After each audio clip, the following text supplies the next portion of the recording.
On a tous en tête ces images de fleuves d'acier en fusion, plus chauds que de la lave. Mais comment est-ce qu'on passe de ça à une poutre, un rail ou même une voiture? Eh bien aujourd'hui, on plonge au cœur de l'acierie. On va suivre le voyage incroyable du métal, du liquide brûlant jusqu'au solide qui bâtit littéralement notre monde.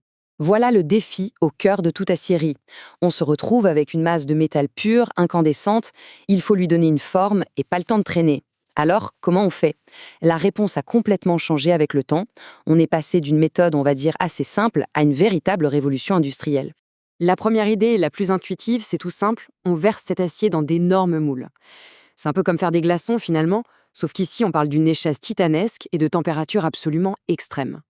Mais attention, avant même de couler quoi que ce soit, il y a une étape de contrôle qualité qui est cruciale. On laisse la scie se calmer un peu, quelques minutes. Pendant ce temps, les impuretés, ce qu'on appelle les inclusions, eh bien elles font leur vie. Les plus légères remontent à la surface et les plus lourdes tombent au fond. Ça permet de nettoyer le métal et d'obtenir un acier beaucoup plus pur.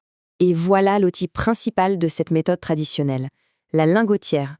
Faut s'imaginer une sorte de grosse boîte en fonte, conçue pour résister à une chaleur infernale. Et ce qui est vraiment fascinant, c'est que sa forme, elle n'est pas choisie au hasard. Non, non. C'est déjà une ébauche du produit qu'on veut à la fin, que ce soit une future poutre ou une tôle de voiture. Bon, pour remplir ces fameuses lingotières, il y a deux écoles. La méthode la plus directe, c'est la coulée en chute. On verse par le dessus. Simple, rapide, efficace. Mais il y a une technique bien plus subtile, la coulée en source.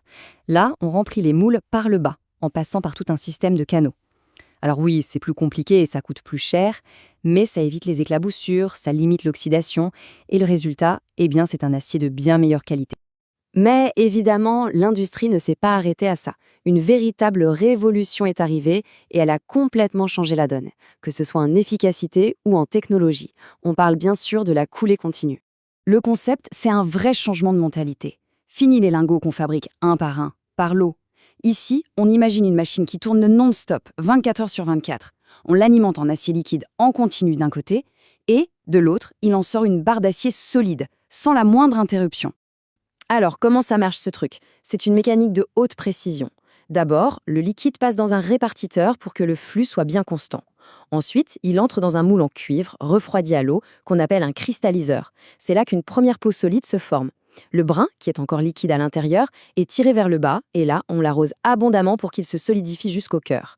Des rouleaux le guident, et à la fin, un chalumeau vient le découper à la bonne longueur. Tout ça sans jamais arrêter la machine. C'est un flux continu.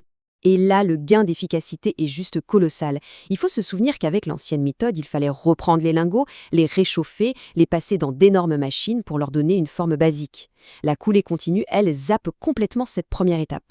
C'est un gain de temps, d'énergie et donc d'argent qui est absolument énorme. Une vraie révolution, je vous dis. Mais même au sein de cette révolution, les ingénieurs ont continué à chercher comment faire encore mieux. Il existe en gros deux types de machines de coulée continue, et le choix entre les deux, il a un impact direct sur la qualité de l'acier qu'on obtient à la fin. D'un côté, on a la machine verticale, le brin d'acier descend tout droit. De l'autre, la machine courbe, qui, comme son nom l'indique, plie le brin pour le faire sortir à l'horizontale. C'est plus compact. Mais, et c'est là que le détail est crucial, il y a l'histoire des impuretés. Dans une machine verticale, elles remontent naturellement vers la surface, un peu comme des bulles dans un verre d'eau. Mais dans une machine courbe, elles peuvent se retrouver piégées dans le haut de la barre d'acier, à cause de la courbure. La conclusion, elle est donc limpide. Pour les applications où on n'a pas le droit à l'erreur, où la moindre impureté est critique, on pense à l'aérospatiale, aux aciers pour la chirurgie, eh bien là, la machine verticale, ce n'est pas juste une préférence, c'est la seule solution viable. Bon, on y est.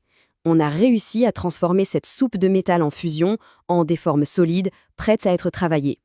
Mais au fait, c'est quoi exactement ces formes? Et surtout, à quoi elles servent? La coulée continue nous donne 3 types de bébés acier si on veut, chacun avec sa propre destinée. On a les billettes, des barres plutôt petites, qui vont devenir du fil de fer, des vis, des câbles. Ensuite, on a les blooms, bien plus massifs, qui vont former le squelette de nos bâtiments, les poutrelles ou encore les rails de chemin de fer. Et enfin, les brames, ces énormes rectangles plats. Elles, ce sont le point de départ pour toutes les tôles qui finiront en carrosserie de voiture ou en porte de frigo. Alors, pour résumer, pourquoi la coulée continue a tout écrasé sur son passage? Pour 3 raisons très simples. 1. C'est beaucoup, beaucoup plus rapide. 2, ça élimine un gros défaut des anciens lingots qu'on appelle la rotassure. C'est une sorte de creux qui se formait au milieu du métal en refroidissant, un peu comme un gâteau qui retombe au milieu. Et 3, on l'a vu, ça supprime une étape entière de production. C'est pour ça qu'aujourd'hui, c'est devenu la norme absolue dans toute l'industrie. Voilà, on a suivi ensemble le chemin de l'acier, de son état liquide jusqu'à sa toute première forme solide. C'est vraiment ici que la matière première prend vie. Mais ce n'est que le début de l'aventure. La prochaine fois qu'on passera à côté d'un gratte-ciel ou qu'on montera dans une voiture, on pourra se souvenir de ce flux de métal en fusion, là où tout a commencé.